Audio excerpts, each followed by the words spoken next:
Hey all, this is Eucep again. Today I'm having a look at something less usual out of my collection. I've got a triplet of Figmas.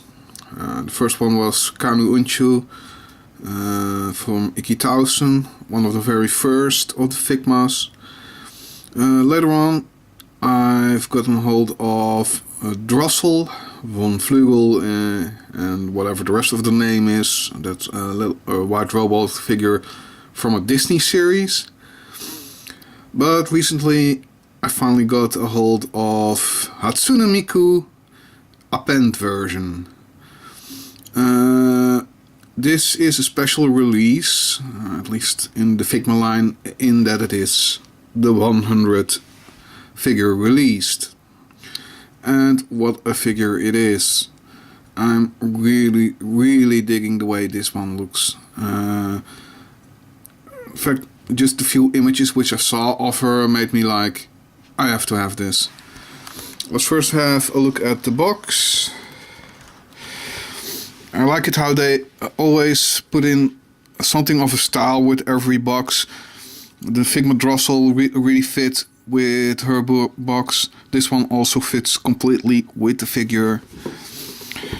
Here you actually see the figure and probably the pose which I like the most. That's the one I want to have her in, and I'll show it in a moment. On the back, well, posing porn, can't call it anything else. She has quite a lot of parts to swap out of. It has the usual display stand for Figmas. Just the general appearance, it's incredible. But this brings me to something. Of my viewers, I think a majority has no clue. Who the fuck is this?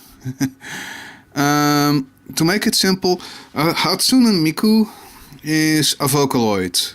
And as such, she is an avatar, meaning she's just a visual representation of something. It's a visual representation of a singing voice, an electronic singing voice.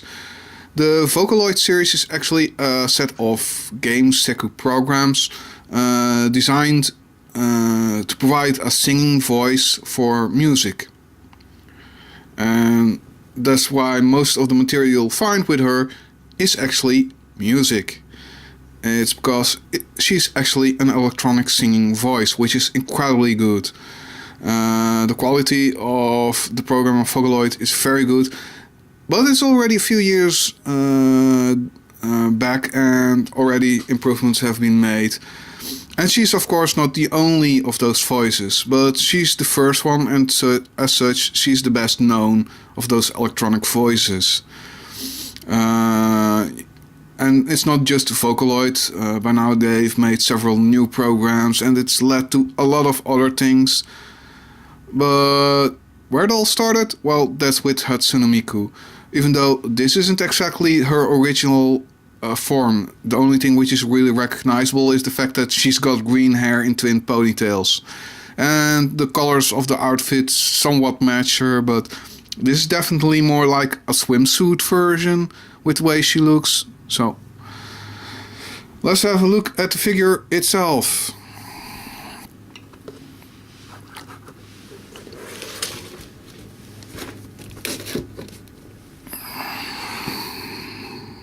And as I said, this is the pose I'd like to keep her in. But I'll swap out some parts in a moment. Because, like most Figmas, yeah, you'll get a lot of extra parts. Let's have a look at this. I'm not completely fond of this display stand method of just this clamp around the waist. It's not very sturdy, not very secure. I'd rather have a little plug that I can put in and out and plug in an actual hole than the way this is going. Frankly put, on my Kanu Unchu and even on Drossel, this is a lot better. This is very wobbly and loose. As you can see, this is what you get. It starts to hang off the wrong side. And no, there is not a single other connection point for this. Let's take it off. As you can see, yeah, it's the usual Figma stand. That's one thing which I find somewhat less with these. They're all exactly the same, so no customized ones usually. Right, let's bring in somewhat closer to have a look at the details. The hair is this lovely translucent green and slowly painted up to a more solid green, which really looks good. Here you have her with her dreaming face. She has two others. She comes defaultly packed with her normal look. Yeah, she has green eyes, and instead of normal pupils, she has little squares. Like most of such special characters, there's such little tiny details which are unusual in them. She also comes with an additional face, which is her seductive face. Yeah, I really dig this one as well. It really looks nice. It's a curious look because you don't usually see her with that, because she's more like the innocent child. I believe the character isn't meant to actually be an adult. She's a young teen. Regardless. In terms of articulation, well, the hair is on Figma. Yeah, I'm not sure how to call it. Figma joints. They can swivel up and down, and there are two rotation points on either side. Pretty much the same like Reveltech joints. There's a similar joint in her neck, which allows her to look up and down and rotate.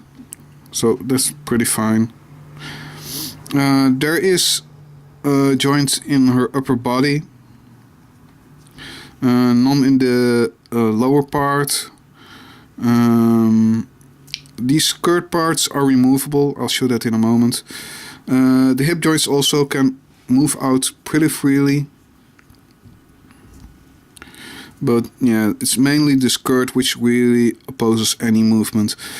Now, I'm treating this quite carefully because Figmas aren't the sturdiest figures there are. They are frail, brittle, and can snap easily. And as such, when you feel something very tight, yeah, be very careful with it. So there is some decent movement, and that's not too unusual for any Figma figure.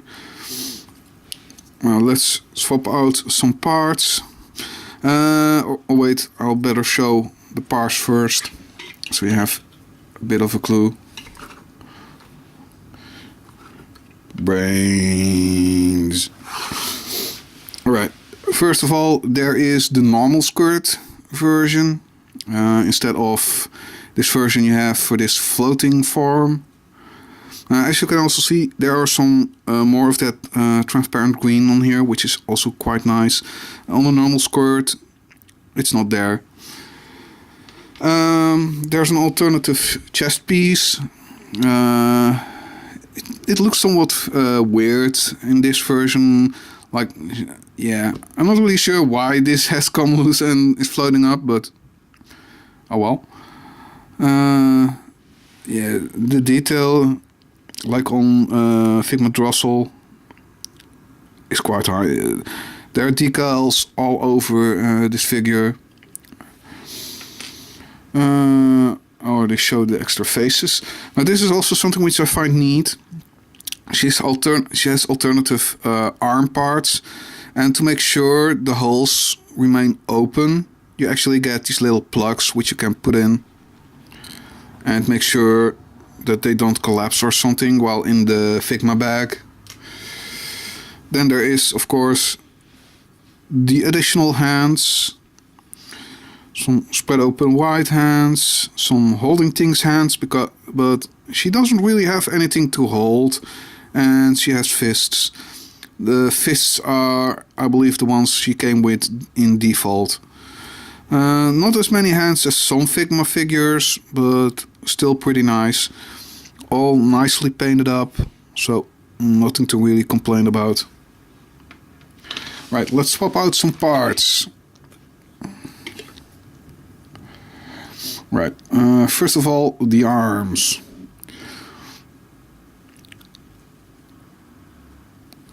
As you can see, pretty much all the joints are like this. And do the same here. Now I have to find out if I have the correct one.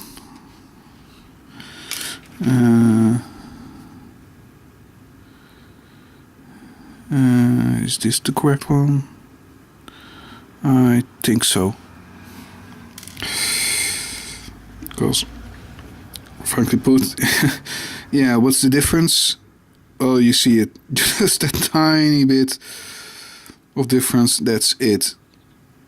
Oh, there's actually inside, there's a tiny R for the right arm. So, at least that's something.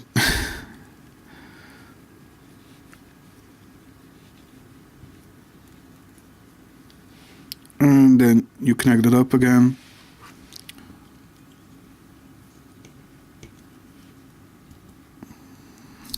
It's actually a double ball joint in there. So the shoulder can move up and down on that as well, besides the normal rotation. At least this one isn't as tight as Drossel, which had a very big fault in there, and quite often, with quite a few examples, it snapped. Not likely going to happen here, but still, these aren't the thickest pegs, so yeah, treat it with kid gloves. Also, for example, if you look at those fingers, they are so incredibly tiny. Yeah, that could snap as well very easily. Now for the waist, to replace that part, there's actually a tiny manual for how to replace parts, which can help out. There's this tail bit, which you can just pull off. It's a separate bit. These hip parts are separate. They are also on ball joints. Let's remove them. Now for the waist, let's see, how was it? Alright. You have to take it from the bottom part, slowly wedge it apart, and then you can pull it out from under the chest. Which leaves a very awkward looking figure.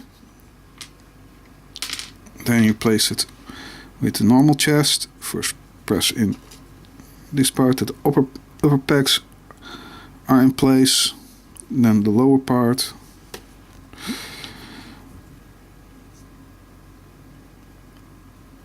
And you take the bigger skirt, and I believe it goes in front, yes. Just put it over the bulges on the hips, and here you have her more normal look. Put down the hair. If I want, I can also replace the face, like with most Figmas. The same way. Doesn't really peg on too well, so be careful. Mileage may vary. So let's put on a different face. Replace the front hair piece, which really keeps her face in place. And here you have a bit more normal looking Hatsune Miku, or at least a seductive looking one. Let's see, I've actually not tested if she can actually stand on her own, because not all figures can do that really, to be honest. And that's not gonna happen. Her hair is way too heavy, unless I can really balance it out.